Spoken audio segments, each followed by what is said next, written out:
Good morning, everybody. This is a little talk about childhood language acquisition and how reading material for children reflects their development. Now, of course, you can read books to children at any age and any stage, but some books are obviously going to be more appropriate than others. So we'll look at Bingo and the Bone, The Outing, and Mr. Clever. And we will see how some of the literature is looking at that sort of post-holophrastic stage of development. Remember, holophrastic, you've got one word, many possibilities. Post-holophrastic, going into the telegraphic stage, where we have those shorter 3, maybe 4-word sentences up to the age of 3. And then from the age of 3 to 5, we're looking at how sentences become longer. We build sentences from subordinate clauses. So we're doing labeling, packaging, and networking. Labeling, we give an object a name. Packaging, we realize that name can have many possibilities. And then networking, we begin to put those names of objects into sequences we call sentences. So we'll start off, Bingo and the Bone. Hope you can all see this. So Bingo was a small black and white puppy. He had 2 bright eyes, a big wet nose, and a very waggly tail. One day, Bingo saw his mum digging in the garden. So there you go.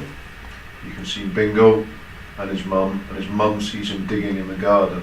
Look at how short the sentences are. Look at the introduction of those adjectives. And look at those very, very simple past tenses, was and saw. Page 2. Again, note the size of the picture. Can I help you? Said Bingo. Yes, you can, said Mum. Again, note the short lengths of the sentences, but the introduction of a modal auxiliary like can. So that's telling us now that this book is really targeted at 3 years and beyond, although as I said, we can introduce this kind of book to any age.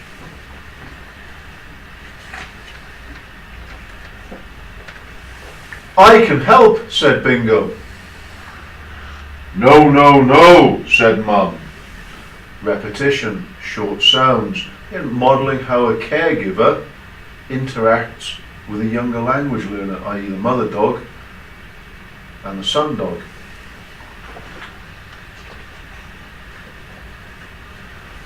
But I want to help, said Bingo. Yes, you can help, said Mum. Note the sentence length. Note the introduction of the modal auxiliary can again. Also note the pictures, which are very, very helpful. And finally, you can eat the bone, said Mum. Repetition of said, sentence length, and pictures to reinforce the meaning of what's going on. Second book.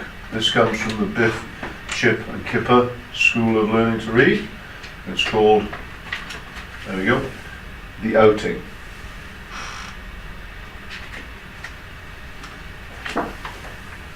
There's the opening page. Again, notice the very short sentences. I'll read you a few. A bus came to the school. The children climbed in. I like going out, said Wilf. Don't push, said Mrs. May. It's all fairly short 4 or 5 word sentences. Again, beginning to work in the perfect tense, climbed in. So again, probably aimed at the 3 to 5 year olds. Pictures, shorter sentences. The bus set off. Hooray, shouted the children. We're going to the zoo. Don't shout, children, said Mrs. May. Biff sat with Chip. Wilf sat with Nadim. This is fun, shouted Nadim. It is if you don't shout, said Mrs. May. So really no longer than 6 word utterances. So we're looking at the 3 to 5 year olds.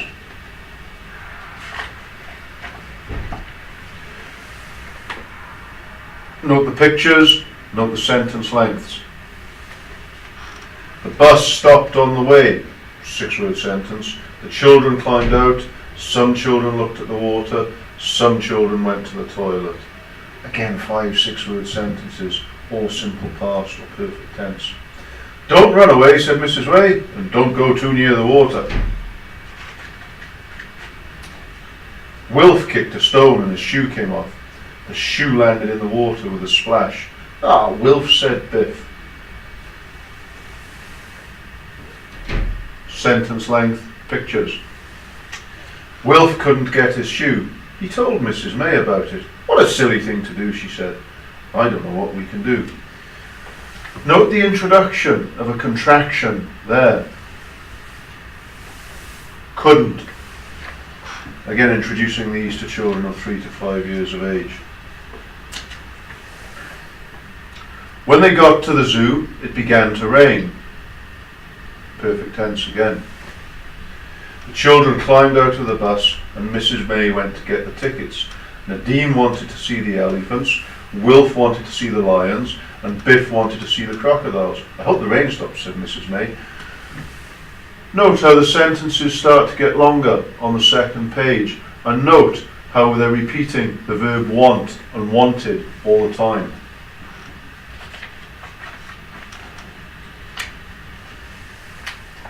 Again, note sentence length, perfect tense, pictures to reinforce meaning. It rained and rained. The children were fed up. The animals were fed up too. Don't get wet, said Mrs. May. The rain didn't stop, so the children climbed back on the bus.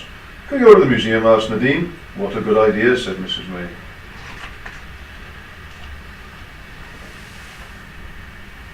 Repetition of sentence structure, perfect tense, pictures. They went to a museum. This is good, said Wilf. We can see dinosaurs here.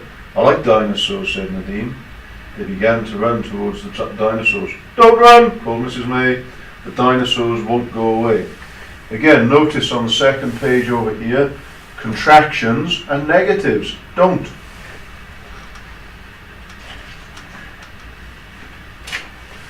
Some nice adjectives and short sentences here. They looked at a big dinosaur. What is this one called, asked Wilf. I don't know yet, said Nadine. Let's go and see. Biff had a camera. She took a photograph of the dinosaur. What is it called, she asked. It's an Apatosaurus, said Nadine. If you know a 3 to 5 year old who can get their mouth around that, they're pretty advanced. Sentence length, pictures. Children went into a room. A lady told them about dinosaurs and showed them some pictures. I know what that one is called, said Nadine. It's called an Apatosaurus. Good, Nadine, said Mrs. May. So again, note the repetition of that new word. Being introduced to a new word, Apatosaurus, and now it's repeated to reinforce its meaning. So again, think labelling, packaging, networking. Again, the children are modelling the activities we're engaging in of learning new words. The children went to the shop. Wilf got a book about dinosaurs. Nadine got a model to make. It was a model of a, wait for it, an Apatosaurus. I can make it at home, he said. Chip said, come to our house, we can help you. Repeating all those verbs and sentence structures from earlier on, still working the perfect tense. The bus got back to school. It was time to go home. Thank you, said the children. Thank you for a lovely day. Goodbye, Mrs. May, said Nadine. Can we draw dinosaurs tomorrow? What a good idea, said Mrs. May.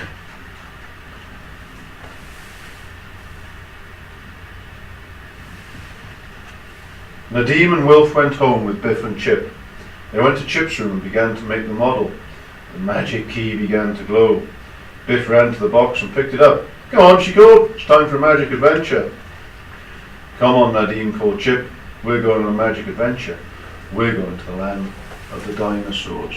So note right at the end there, very last word, the repetition of presumably what would be a new word if you'd acquired it age 3 to 5.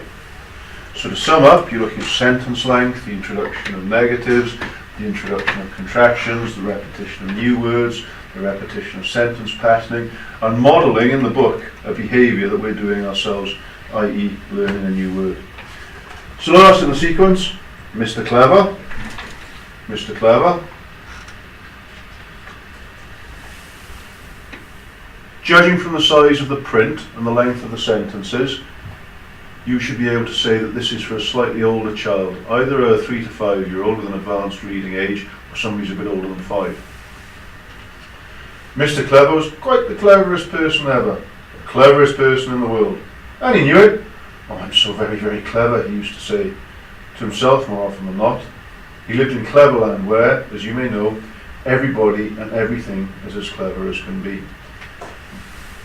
So you might be targeting that 3 to 5 year old phase of development, because you can see there are some shorter sentences in there that kind of belong to the telegraphic stage.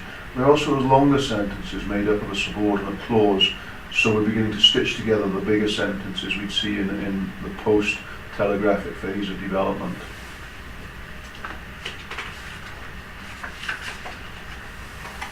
That definitely belongs to an earlier age.